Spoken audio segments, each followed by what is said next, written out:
төрлийн барилгын үндэсний ассоциац төрийн бус байгууллагын удирдах зөвлөлийн 7 дугаар хурлын тогтоолоор ээлжид бүх гишүүдийн 6 дугаар чуулганыг 2025 оны 6 сарын 20-ны өдөр Holiday-ийн зочд буудлын их танхимд зохион байгуулах гэж байна.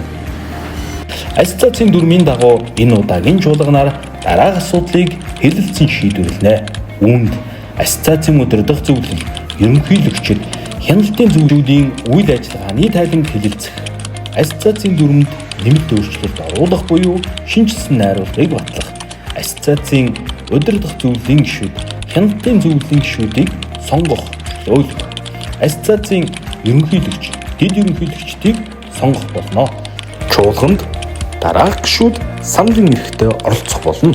2025 оны 6 сарын 15-ны өдөр хүртэл ассоциацид бүртгэлтэй гишүүн байгууллагууд ассоциацийн гишүүнчлийн татврын үргүй байх.